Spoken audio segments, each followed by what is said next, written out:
네.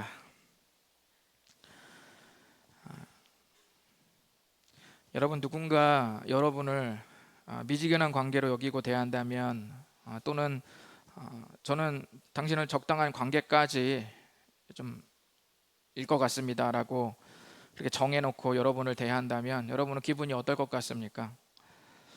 저는 저에게 적용하면 저는 매우 슬플 것 같습니다. 누군가가 저에게 의도적으로 선을 긋고 더 이상의 친밀함을 허용하지 않는 어떤 이런 관계를 갖는다면 저는 정말 가슴 아플 수밖에 없습니다.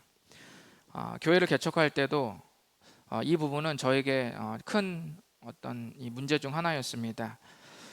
저는 주님께 여쭤봤어요. 주님, 저는 사람에게 관심이 별로 없습니다. 사람을 사랑해도 모자란 판에 관심이 없는데도 이 목회가 가능합니까? 제가 받은 응답은 요한복음 21장의 말씀이었습니다. 어쨌든 목회는 내 사랑으로 사역하는 것이 아니라 십자가의 사랑으로 사역하는 것이라는 최종 답을 제가 얻은 적이 있었습니다. 식어진 관계, 아니 더 나아가서 깨어진 관계에 열심을 내는 것은 정말 어렵습니다. 우리는 스가랴 첫 번째 시간에 이스라엘의 나라가 무너지고 성전이 무너졌을 때 이스라엘 백성들이 어떤 정서를 느꼈는지 나누었습니다. 그들은 하나님께서 자기들을 버리고 떠나셨다고 그렇게 느꼈습니다. 가장 가까운 주님과 그 백성과의 관계가 깨진 겁니다. 그런데 알고 보니까 관계가 깨진 것은 맞긴 맞는데 주님이 떠난 것이 아니라 이스라엘이 하나님을 떠났다는 것을 발견했습니다. 사실 뚜껑을 열고 보니 하나님은 한 번도 우리를 떠나신 적이 없었습니다. 우리가 떠나서 거기서 주님을 보지 못하고 하나님의 부재를 느끼니까 하나님이 떠났다고 내가 오해하고 착각한 것이었던 겁니다. 조상들은 그것을 알지 못하다가 나라를 잃고 약 50년이 지나 다시 기적적으로 고국 땅 예루살렘에 돌아오자 하나님께서 다시 은혜를 베풀고 계심을 느끼기 시작했습니다. 나라가 무너진 이유는 줄타기 외교를 잘 못해서 그런 줄 알았고 군사력이 약해서 강대국에게 먹힌 줄 알았는데 나라가 무너진 이유는 그게 아니라 자신들의 죄악 때문임을 깨닫기 시작했습니다. 그러나 사람이란 게 계속 기복을 타지 않겠습니까? 예루살렘의 귀환한 백성들은 이 야심차게 열심을 내서 성전 기초를 놓긴 했지만 이 먼저 자리를 잡은 이 반발하는 예루살렘 이전 정착민들의 격한 반대에 부딪혀서 성전 기초를 놓고 그 다음 진행을 차일피일 미루다가 약 18년간이나 중단을 시키고 말았습니다. 우리도 야심차게 뭔가를 시작하다가 방지턱이 나오면은 또 아차 싶어서 의기소침해가지고 이렇게 차일피일 미루다가 몇 년째 시도하지 못하는 그런 일들이 많지 않습니까? 그들은 성전을 지을 마음을 내려놓고 먼저 자기 집과 농사일에 올인하게 됐습니다. 그런 삶이 익숙해지다 보니까 하나님의 집이 기초만 덩그러니 있는 모습을 눈으로 보면서 마음의 부담은 있었지만 내가 저거 다시 지어야 되는데 하나님의 전을 우리가 다시 재건해야 되는데 라는 마음의 부담은 있었지만 몸이 선뜻 나가지 않게 되었습니다. 그런데 학계 선지자를 통해서 말씀하신 그 하나님께서 강력하게 말씀을 하시죠. 이 성전이 황폐하였거늘 너희가 이때에 판벽한 집에 거주하는 것이 옳으냐? 판벽한 집은 지붕을 덮인 집을 말하는 거죠. 하나님의 집은 지붕 없이 성전 기초만 터만 놓여져 있는데 너네 집 지붕 얹어서 제대로 살고 있는 것 과연 맞냐? 라고 주님 말씀하십니다. 이스라엘 백성들 멍 때리다가 망치로 한 대 얻어맞은 것 같이 정신 번쩍 들어서 회개하고 다시 성전 재건에 힘을 기울이기 시작했습니다. 제가 말씀드리지만 성전 건물 자체를 짓는 이 일을 말하는 게 아니라 성전 건물을 다시 시작하는 것은 하나님을 생각하면서 사는 삶이 다시 시작됐다라는 상징적인 의미와 같이 이게 맞닿아 있습니다. 자, 그런데 그들이 다시 성전 재건을 다시 시작했어요. 정신 차리고 시작했는데 한 달이 조금 더 지나서 또 위축되기 시작했죠. 그래서 학개서 2장 3절을 보면은 그들의 마음 속에 이런 마음이 들기 시작합니다. 이전 성전은 화려했는데 지금 짓는 초라한 이 성전은 이거 뭐 접어야 뭐 어디다 써먹나 라는 생각이 삽시간에 이 백성들에게 전염되기 시작했습니다. 그때 하나님께서 보내신 선지자가 바로 스가랴입니다. 위축된 마음, 다시 시작했지만 너무 초라해 보이는 이 작업, 여기서 확 기분이 다운되고 동기부여가 안 되면서 완전히 바닥까지 멘탈이 내려앉을 때, 그때 하나님께서 보내신 선지자가 스가랴입니다. 오늘은 스가랴 두 번째 시간으로 하나님께서 스가랴를 통해서 말씀하시려는 이 메시지 절반 정도를 살펴보도록 하겠습니다. 하나님은 낙심하고 위축된 백성들을 위해서 스가랴 선지자를 통해서 8가지 환상을 보여주십니다. 하나님께서 환상을 한 가지도 아니고 8가지나 쫙 펼쳐져서 보여주시고 계시는 거예요. 우리가 그 미래의 청사진을 하나를 보면 어때요? 힘이 날 때가 있잖아요. 지금 처져 있어도 청사진 보여주면 정말 이렇게 된다면 내가 한번 해볼 만하지 않겠나 라는 동기부여가 될 수 있는데, 우리 주님은 하나가 아니라 8가지 환상을 한꺼번에 연달아서 스가랴 선지자를 통해서 보여주고 계십니다. 먼저는 스가랴가 볼 것이고, 그 다음에는 그 메시지가 백성들에게 전해지겠죠. 8가지 환상은 조금 글씨는 작을 수 있는데요, 이렇게 좀 제목을 붙여볼 수 있습니다. 제가 한 가지씩 좀 살펴보도록 하겠습니다. 좀 빠르게 살펴볼 텐데요. 조금 이게 8가지 환상이고 막 상징이 많아서 좀 힘드실 수도 있겠지만, 그래도 최대한 쉽게 좀 말씀을 드려보겠습니다. 우리에게 힘을 주기 위해서 어떤 청사진, 어떤 환상들을 주님 보여주셨는지 좀 보겠습니다. 첫 번째는 여러 색의 말들과 화석류 나무에 선 천사입니다. 하나님께서 스가랴에게 보여주신 첫 번째 환상은 붉은 말을 탄 자가 화석류 나무 사이에 서 있습니다. 화석류 나무는 상록수과입니다.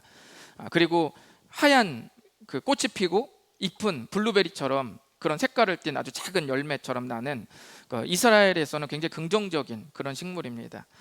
이 화석류 나무 사이에 선 천사가 이렇게 있죠. 그리고 그 뒤에는 붉은 말, 갈색 말, 흰 말, 이렇게 3가지 색의 말이 있습니다. 스가랴가 묻습니다. 이게 뭐죠? 화석류 나무에 선 그 천사가 대답합니다. 주님이 온 세상을 두루 살피라고 보낸 자들이다. 그러니까 아마 그 붉은색, 갈색, 흰 말을 탄 위에 탄 사람들이 있는 것 같아요. 천사들이 있는 것 같습니다. 이게 뭐냐고 물어보니까 온 세상을 하나님께서 두루 다니라고 보낸 그런 천사들이다. 자, 그런데 이제 이렇게 설명을 듣고 나서 온 세상을 살피고 다녀온 그 3가지 색의 말을 탄 자들이 갑자기 이제 보고를 합니다. 스가랴 1장 11절을 보면은 그 천사가 이렇게 말합니다. 우리가 두루 땅에 다녀보니 온 땅이 평안하고 조용합니다. 그랬더니 화석류 나무 사이에 선 천사가 하나님께 질문합니다. 주님, 온 땅이 이렇게 평안하고 조용한데 도대체 예루살렘이 하나님 앞에 징계를 받고 70년이나 되었습니다. 언제까지 이렇게 놔두실 겁니까? 주님 불쌍히 여겨주십시오 라고 하면서 그 화석류 나무 사이에 선 천사가 하나님께 갑자기 이렇게 간구를 하는 거예요. 그랬더니 주님이 이제 말씀을 하시는 겁니다. 스가랴 1장 14절에 주님이 이제 응답을 하시는데, 나는 하나님의 백성들에게 질투의 하나님이다 라고 이렇게 말씀하시는 거예요. 질투의 하나님이라는 말은 나쁜 의미가 아니라고 말씀드렸습니다. 하나님의 백성이 죄로 무너지는 그 상황, 그 모습, 그것을 질투해서 그렇게 그 모습을 바꾸지 않고는 견딜 수 없는 분이란 뜻이에요. 질투의 하나님은 죄를 짓는 것에 질투한다는 거예요. 그러니까 절대로 죄를 짓지 않도록 만들려고 아주 혈안이 되어 있으신 나는 그 질투의 그 주님이다 라고 말씀하시는 겁니다. 그러면서 주님께서 하시는 말씀이신데요, 스가랴 1장 16절 한번 읽어보겠습니다. 시작. 그러므로 여호와가 이처럼 말하노라. 내가 불쌍히 여김으로 예루살렘에 돌아왔은즉 내 집이 그 가운데 건축되리니 예루살렘 위에 먹줄이 쳐지리라. 만군의 여호와의 말이니라. 아멘. 말씀 보시면 하나님께서 돌아왔다고, 주님 안 떠났다고 그러는데 주님 돌아왔다, 이거 뭔 얘기죠? 그들이 떠났잖아요. 그들이 돌아오니까 누가 보이는 거예요? 이제 주님이 보이죠. 그렇게 이제 돌아왔다고 이제 주님께서 역동적으로 표현을 하시는 겁니다. 근데 주님이 떠나신 적은 없죠. 그러나 이스라엘 백성의 입장에서는 그분이 주님이 돌아오신 거예요. 그렇게 생각하시면 됩니다. 이 주님이 이제 내가 너희들을 불쌍히 여기서 이제 돌아왔고 예루살렘에 먹줄이 이제 쳐질 거다라는 거죠. 먹줄 뭡니까? 건물 짓기 위해서 정확히 측량하는 모습을 비유한 것입니다. 먹줄이 쳐지는 것은 건축의 시작이기도 하지만 완성을 의미하기도 합니다. 하나님께서 어떤 거에 백성들에게 돌아오셔서 정확하게 성전을 재건하고 예루살렘을 회복하실 때까지 함께 할 것이라고 주님께서 첫 번째 환상에서 약속해 주신 겁니다. 자, 두 번째는 네 뿔과 네 대장장이의 환상입니다. 스가랴가 이제 곧바로 두 번째 환상을 이제 보게 됩니다. 그런데 갑자기 네 뿔이 이렇게 등장을 해요. 스가랴가 또 묻습니다. 저게 뭐죠? 스가랴 1장 19절에 천사는 그 네 뿔을 뭐라고 말하냐면 이스라엘의 남과 북을 무너뜨린 세력이라고 말합니다. 그 말씀에는 끝에 이스라엘과 예루살렘을 흩뜨린 뿔이다 이렇게 하는 거예요. 무너뜨린 뿔이다라고 말한 거죠. 곧이어 네 대장장이가 또 곧바로 이렇게 등장합니다. 스가랴가 또 묻습니다. 그럼 저 대장장이는 또 뭐죠? 뭐 하는 자들입니까? 이렇게 또 묻습니다. 그러니까 스가랴 1장 21절에 대장장이는 하나님의 백성을 무너뜨리고 흩어버린 세력을 오히려 정복케 하는 거야. 걔네들이 이제는 두렵게 하는 자들인 거죠. 그래서 내 대장장이는 하나님의 백성을 무너뜨린 세력을 정복해서 정의를 실현하는 자들이다 라고 이렇게 말씀해 주십니다. 스가랴는 끄덕끄덕하죠. 그리고 갑자기 세 번째 환상으로 옮겨갑니다. 세 번째 환상은 측량줄을 잡은 자예요. 여러분, 측량줄은 언제 건축을 생각하시면 됩니다. 건축할 때 필요한 측량줄을 잡은 자를 갑자기 스가랴가 환상 중에 봅니다. 스가랴가 묻습니다. 그 측량줄을 잡은 사람한테 지금 그거 들고 어디로 가는 겁니까? 스가랴 2장 2절에 말씀합니다. 측량줄을 잡은 자가 나는 지금 예루살렘의 너비와 길이를 측량하려고 한다 라고 말합니다. 그러면서 다른 천사가 나오고 한 젊은이가 갑자기 등장해요. 그러면서 천사가 젊은이에게 메시지를 전달합니다. 스가랴 2장 4절과 5절 한번 읽어봅니다. 시작. 이르되 너는 달려가서 그 소년에게 말하여 이르기를 예루살렘은 그 가운데 사람과 가축이 많으므로 성곽 없는 성읍이 될 것이라 하라. 여호와의 말씀에 내가 불로 둘러싼 성곽이 되며 그 가운데에서 영광이 되리라. 아멘. 아까 측량줄을 잡은 자 예루살렘의 너비와 길이를 측량한다고 그랬죠, 환상 중에서. 자, 그런데 오늘 그 2장 4절 5절 보니까 지금 어떤 메시지를 전달하라고 주문을 받냐면 예루살렘의 사이즈가 어느 정도냐면 셋째 줄 보세요. 사람과 가축이 너무 많아가지고 성벽을 두를 수 없을 정도다 이렇게 말하는 거예요. 그래서 성곽 없는 성읍이 되는 거예요. 좀 여러분 이 상황을 보시면 이게 겹치는 거죠. 지금 포로에서 이 고국 땅으로 돌아온 그들의 현재 처한 상황이 뭐냐면 성벽이 없어요. 살고 있습니다. 고대 시대에서 성벽은 필수죠. 외세의 침략, 그리고 우리들 보호, 우리의 땅을 경계를 정하고 이런 것에 아주 꼭 필요한 것들인데 포로로 돌아온 귀한 자들은 지금 성벽이 없어요. 굉장히 불안한 것이죠. 그런데 주님이 여기서 말하는 성벽 없는 성읍이 된다는 건 오히려 긍정적 의미예요. 지금 우리가 성벽이 없는 건 부정적 의미잖아요. 힘든 거죠. 근데 하나님은 아니 반대로 될 거야. 똑같이 성벽은 없을 텐데 힘들어서 성벽이 없는 게 아니라 너희네들이 너무 많은 지역을 차지하고 있어서 성벽 없는 성읍이 될 것이다 라고 그렇게 말씀을 하는 겁니다. 그러면서 뭐라고 말하냐면 성벽은 없지만 대신 하나님께서 성벽처럼 불로 둘러쳐 줄 것이라고 말씀하는 거예요. 그리고 거기서 하나님이 영광이 될 거다. 그러니까 무슨 말이냐면 내가 불로 둘러쳐서 성벽을 대신하겠다라고 이렇게 말씀한 것입니다. 성벽이 있었을 때 이스라엘이 무너지지 않았습니까? 근데 오히려 성벽이 없을 때 주님이 성벽이 되어주신다고 말씀하는 거예요. 자, 그리고 곧바라서 네 번째 이제 환상으로 스가랴가 또 보게 됩니다. 뭘 보냐면 네 번째 환상은 대제사장 여호수아 있죠. 포로의 귀한 자들의 리더 2명 있었죠. 첫 번째는 정치적 리더는 스룹바벨, 그리고 종교적으로 의식을 지평하는 그런 제사장의 리더는 대제사장 여호수아. 이렇게 2명이 민족의 지도자라고 생각하시면 됩니다. 그런 네 번째 환상에서는 이 대제사장 여호수아가 등장하는데 옷이 너무 더럽혀져 있는 거예요. 너무 더러워. 참고로 여기서 말하는 여호수아는 모세의 후계자 여호수아 아닙니다. 그 시대는 이미 몇백 년 전 이야기예요. 자, 이 대제사장 여호수아가 이렇게 더러워진 채로 서 있는데 사단이 여호수아를 막 공격을 합니다. 아마도 사단은 저렇게 더러워서야 대제사장의 직무를 수행할 수 있겠냐고 막 공격했을 거예요. 이 구약에서 제사는 제사장들의 옷은 굉장히 중요합니다. 그 에봇이라고 아시죠? 제사장들이 입는 옷을 에봇이라고 하거든요. 12개의 보석이 박히고 여기 어깨에 쳐진 견대 6개씩 12지파 이름들이 새겨져 있고 굉장히, 그리고 머리에 두건, 이런 아주 정갈하고 하나님이 정하신 아름다운 그 옷을 입고 제사를 드리게 되어 있거든요. 그런데 어쨌든 여기는 너무 더러우니까 아마 사단이 막 공격을 했던 것 같아요. 저런 작자가 어떻게 제사장 직무를 수행하냐고 막 이렇게 하나님께 마치 그 재판정에서 이렇게 참소를 했던 것 같습니다. 그랬더니 하나님께서 오히려 사단을 책망하시면서 여호수아의 더러운 옷을 아름다운 옷으로 입히시고 죄악을 제거해 주시면서 오히려 제사장의 그 아까 그 두건 같은 거죠. 관을 이렇게 딱 씌우시는 거예요. 제사 드리기 일보 직전에 준비된 제사장의 모습으로 딱 회복을 시켜 주십니다. 하나님의 주권적인 은혜로 여호수아의 지위를 회복시켜 주시고 매우 의미심장한 말씀을 하십니다. 스가랴 3장 8절 한번 읽어보겠습니다. 3장 8절을 읽어보겠습니다. 시작. 대제사장 여호수아야, 너와 내 앞에 앉은 내 동료들은 내 말을 들을 것이니라. 이들은 예표의 사람들이라. 내가 내 종 싹을 나게 하리라.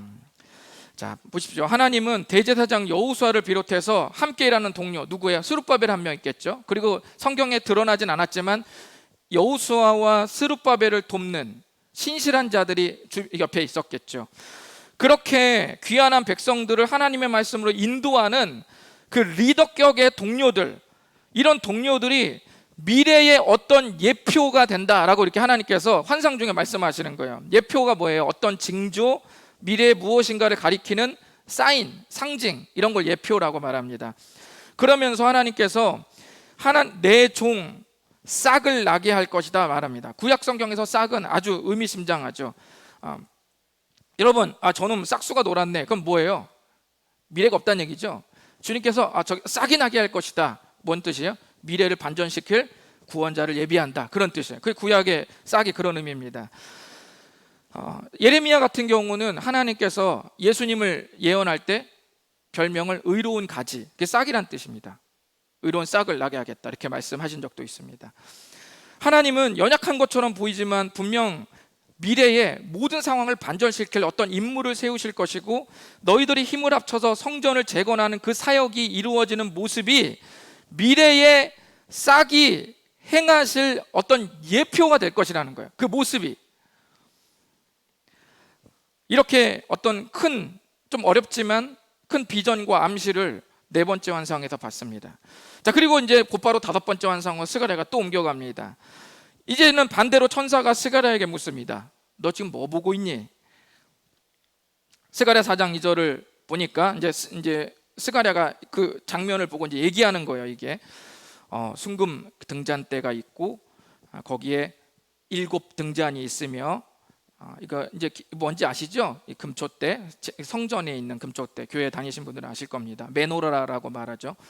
그 기름 이제 그 등잔대 7 등잔이 있고 기름 그릇으로 연결된 7 관이 있다고 이렇게 그 장면을 묘사하는 거예요. 그러면서 또 말하기를 그리고 2 감람나무가 이렇게 세워져 있는 것을 보게 됩니다.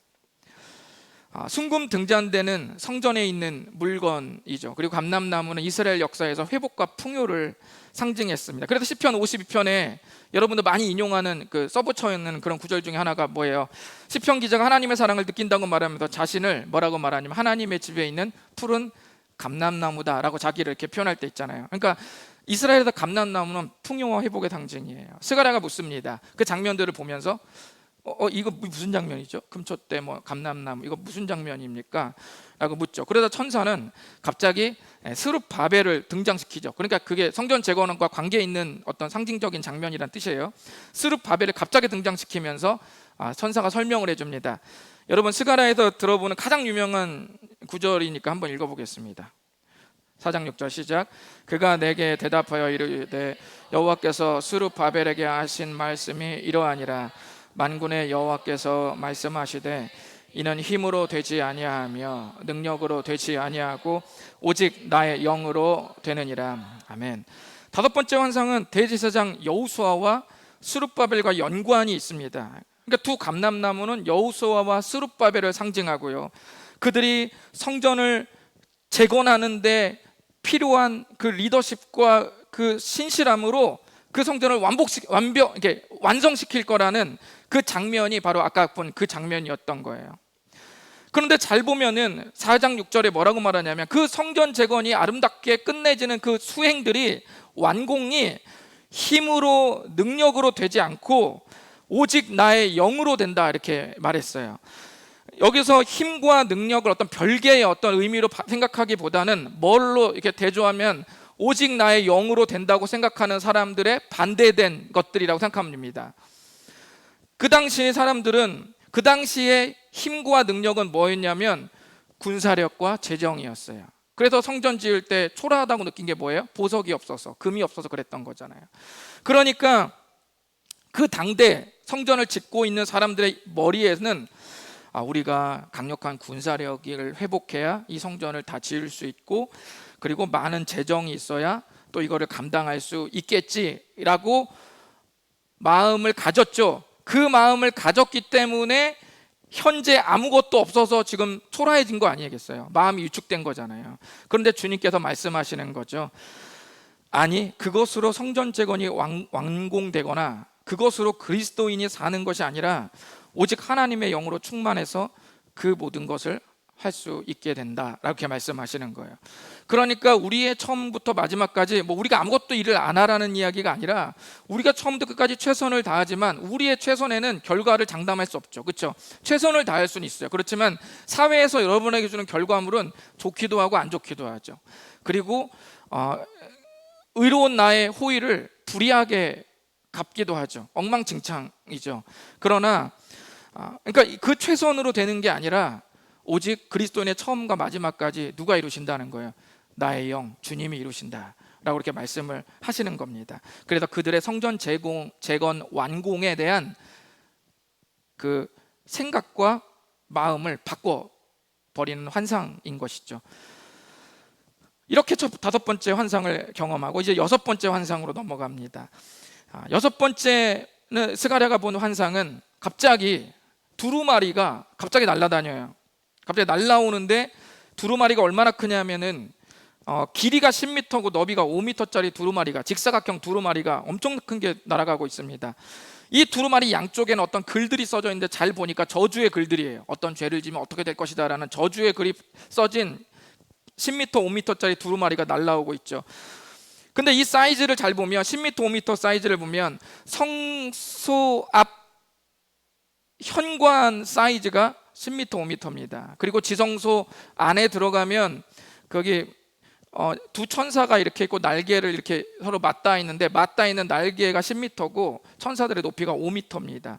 그러니까 딱 일치하는 걸 보면은 뭔가 성전과 하나님과도 깊은 관계가 있어 보이죠. 뭔가 그런 심판과 저주가 하나님에게서 나온다는 것을 우리가 생각해 볼 수 있습니다. 천사가 스가랴에게 말하기를 5장 4절에 도둑질하는 사람하고 거짓 맹세하는 자들, 그리고 하나님의 이름을 망령되이 일컫는 자들을 심판하기 위해서 날라오는 준비된 두루마리다 라고 이렇게 설명을 해주는 거예요. 자, 그러면서 곧바로 이것과 비슷한 의미를 가진 일곱 번째 환상이 확 옵니다. 그게 뭐냐면 움직이는 에바는 그 당시에 부피를 재는 단위였는데, 또 다른 의미로는 그 곡물의 부피를 재는 바구니, 곡물을 담는 바구니의 의미로도 쓰입니다.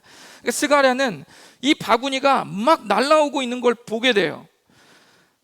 그런데 잘 보니까 이 바구니 에바 가운데 누가 있냐면 그 안에 한 여인이 이렇게 있는 거예요. 그리고 그 보통 예전에 보면은 그 덮개 같은 거 씌우고 이게 확 날아가지 말라고 돌덩어리 올려놓잖아요. 그런처럼 여기는 납조각 하나를 이렇게 올려놓은 거예요. 이렇게 팍 바람에 날려가지 말라고.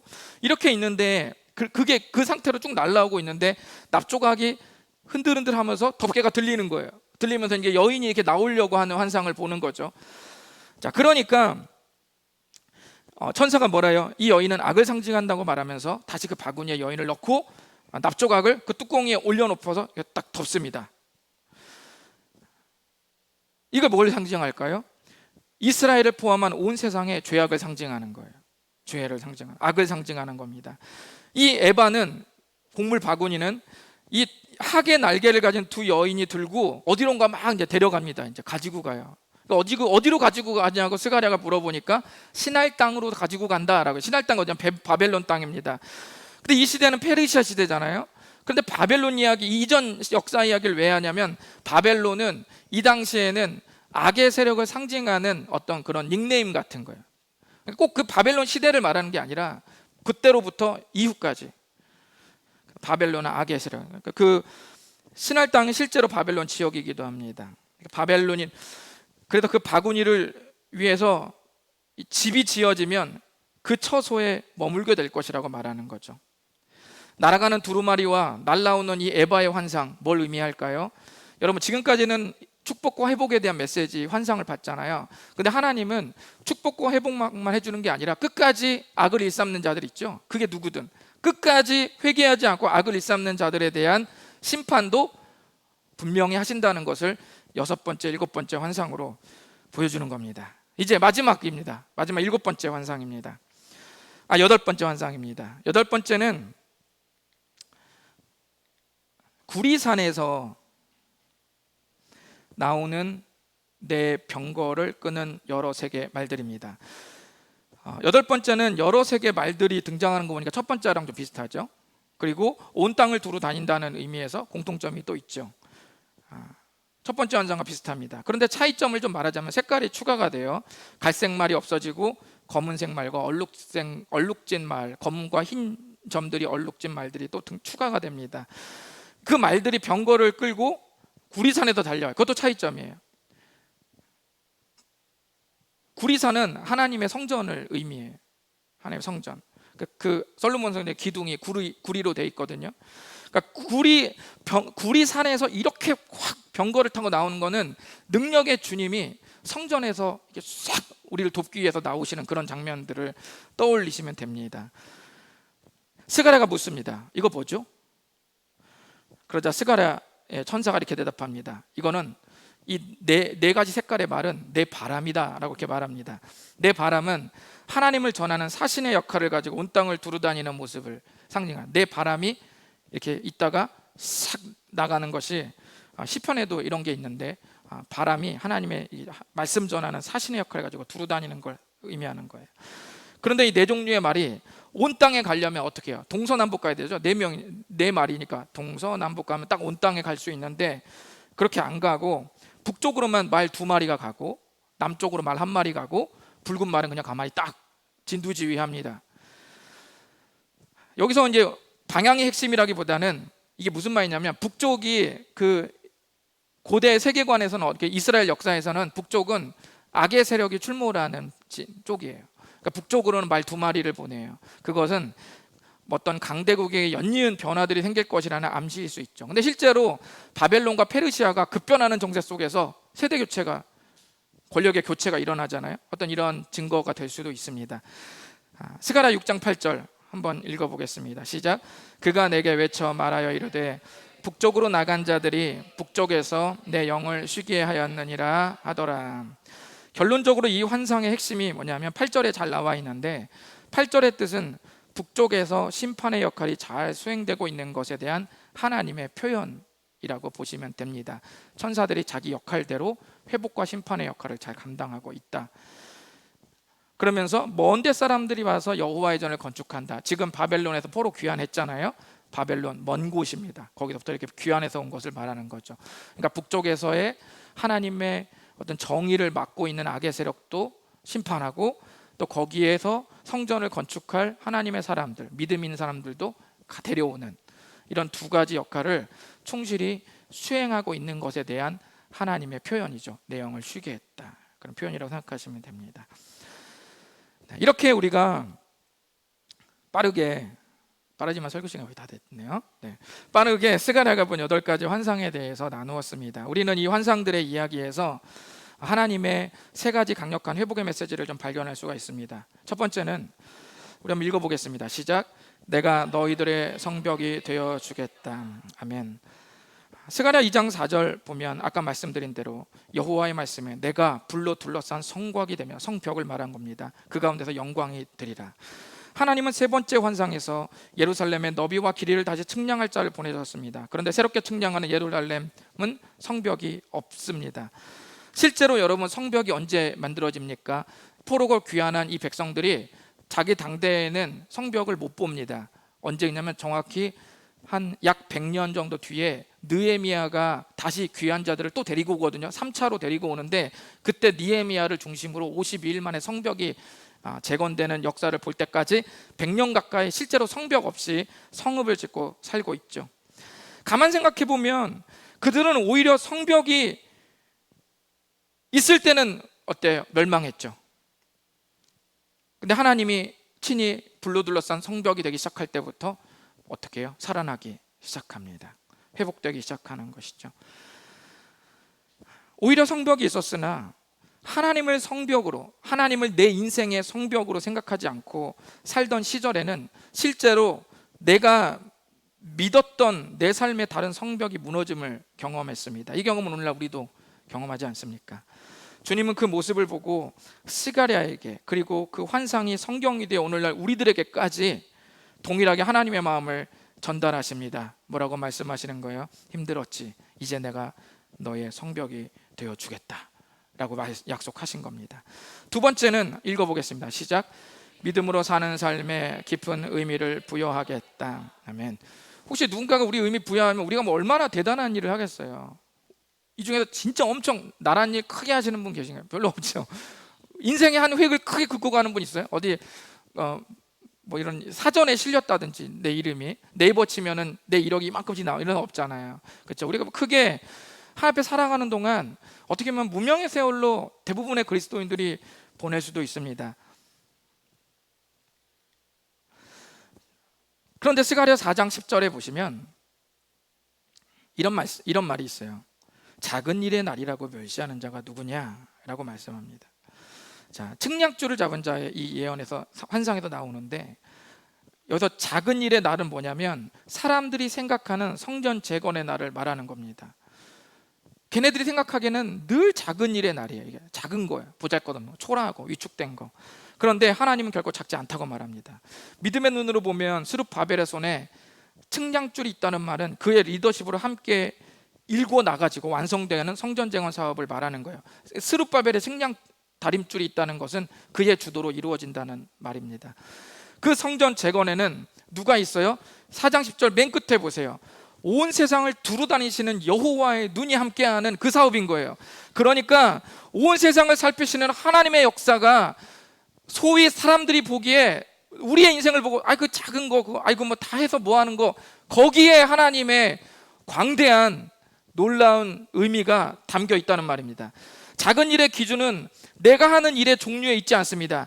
누가 봐도 객관적으로 큰 일이고 위대한 일일지라도 믿음이 작으면 작은 일이 됩니다. 그러나 누가 봐도 객관적으로 아주 작고 소소한 일일지라도 그 일에 하나님을 담으면, 하나님의 의미를 담으면 온 땅을 두루 다니시며 역사하시는 하나님의 큰 일이 되는 겁니다. 작은 창으로 하늘을 보면 아무리 하늘이 광활해도 작은 하늘일 뿐입니다. 목양실 늘 말씀드리죠. 언제나 이 목양실 탈출할까? 이 작은 창 하나, 그 외에는 사면이 다 검게 둘러싸인 이 벽들, 가끔 답답해서 딱 열면은 딱 하늘이 이만하게 보여요. 아무리 봐도 이만하게 안 보이는 거죠. 우리의 믿음의 창으로 아무리 광대한 그 주님의 하늘을 보려고 해도 내 믿음의 창이 작으면 평생 봐도 그 하늘은 늘 똑같은 작은 사각형에 불과한 겁니다. 우리가 할 일은 과도하게 외형을 부풀려서 드러내는 게 아니라 주님을 깊이 묵상하는 것으로 그 일을 이룰 수 있는 핵을 만들 수 있다고 주님 말씀하십니다. 그 눈으로 하늘을 보면 진짜 하늘의 사이즈가 느껴질 줄 믿습니다. 주님이 우리들의 작은 삶으로 그 사이즈를 경험케 해주시겠다고 말씀하시는 겁니다. 마지막 3번째는 읽어보겠습니다. 시작. 나의 열심이 이 모든 일을 이루겠다. 하나님의 열심이 모든 일을 이루신다는 거예요. 8가지 환상의 공통점들이 몇 가지 있는데, 첫 번째는 회복부터 심판까지 모든 활동을 하나님께서 왕성하게 하신다는 거죠. 그리고 또 하나를 보면 이게 중요합니다. 모든 환상의 장면이 아주 역동적입니다. 이게 문법으로 말하면 아주 움직이고 있는 역동적인 문법으로 다 써서 표현한 거예요. 예를 들면 막 말들이 어떻게 해요? 막 나오는 거예요. 그냥 말들이 서 있는 걸 보는 게 아니라 말들이 막 나오는 걸 보는 거죠. 역동하는 거예요. 그리고 두루마리가 어때요? 날라와요. 곡물바구니 어떻게 합니까? 날라옵니다. 빠르게 움직이는 역동적인 표현으로 성경이 다 표현하고 있어요. 그리고 하나님의 명령을 받고 천사들이 두루 다닌다. 그리고 제가 아까 보여드린 여호와께서 온 세상을 두루 다닌다는, 이 두루 다닌다는 뜻이 뭔 말이냐면 느긋하게 천천히 한 걸음 한 걸음 간다, 그런 뜻이 아니라 열심을 내서 부지런히 서둘러서 막 종횡무진 다니는 걸 두루 다닌다고 말하는 거예요. 그게 그 뜻이에요. 근데 누가 그렇게 다녀요? 하나님이 이렇게 다닌다는 거예요. 저는 이 말씀을 보면서 왜 하나님 왜 이렇게까지 다니실까?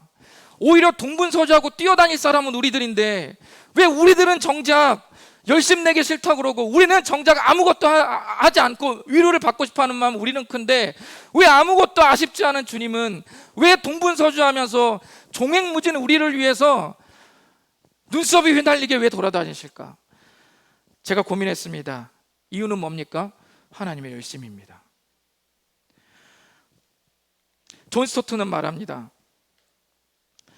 누군가의 죄를 없는 것으로 여기는 것은 소극적 사랑이다. 그러니까 누가 나한테 잘못했어요? 그럼 내가 그냥 그래 알았어, 그냥 나 진짜 엄청 열받았는데 그냥 없는 걸로 해줄게. 소극적 사랑이래요. 그러면 적극적 사랑은 뭐라고 말합니까? 존 스토트는 이렇게 말해요. 누군가의 죄를 없는 것과 용서하는 것을 넘어서서 그 사람과 가족 같은 관계가 되는 그 마음을 적극적인 사랑이라고 했습니다. 걱정하지 마십시오. 이 사랑을 실천할 가능성 있는 사람은 없어요. 이거 우리가 누가 이렇게 하겠습니까? 가능성이 없지 않지만 사실 실적은 거의 없죠. 인류의 손양원 목사님이라든지 이런 분들 몇 분 빼고는 있을 수 없죠. 그런데 예수님이 어떻게 하셨습니까? 예수님께서 우리들의 죄를 십자가에서 말갛게 씻기시죠. 그리고 하나님 앞에서 그 죄를 없다고 여기고 우리를 의롭다고 반대로 이제 여겨주시는 거예요. 그러니까 소극적 사랑을 주님이 죄 용서로 이루셨죠. 그리고 주님이 그걸로 끝났나요? 나 죄 용서할 테니까 이제 됐고 이제 가버려라. 그게 아니죠. 주님이 뭐라고 말씀하시냐면 내가 너를 구원해서 하나님의 자녀로 삼고 싶어 하는 거예요. 너와 나는 가족이 되고 싶다. 그렇게 말씀하시는 거죠. 뭡니까? 적극적인 사랑을 실천하시는 그리스도죠. 이 구원의 십자가의 은혜에 하나님의 열심이 또한 함께 담겨져 있는 겁니다. 이 시대 그리스도인들이 아마도 가장 싫어하는 말이 무슨 말입니까? 열심 좀 내라. 이거 말합니까? 이거 말하면 담임 목사 은퇴해야 됩니다. 이거 말하면 피스장 내려놔야 됩니다. 이거 말하면 교사 하지 말아야 돼요. 누구나 이런 말하면 금기어입니다. 아무도 말해서는 안 됩니다. 그런데 주님은 처참하게 무너진 그 자리에서 다시 열심을 내십니다. 누가 무너뜨렸습니까? 내가 무너뜨렸습니다. 누가 떠났습니까? 내가 떠났습니다. 누가 재건합니까? 주님이 재건합니다. 이 깨어진 관계에 누가 열심 냅니까? 주님은 열심 냅니다. 그래서 우리들은 또한 하루를 살아갈 수 있을 줄 믿습니다. 기도하겠습니다. 이 시간 눈을 감고 주님 앞에 우리 잠시 기도하겠습니다. 하나님 앞에 기도할 때 주님,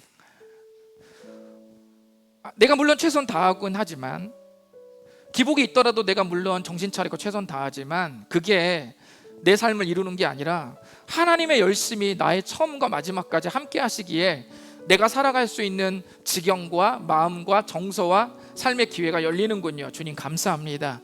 하나님의 열심을 인정합니다.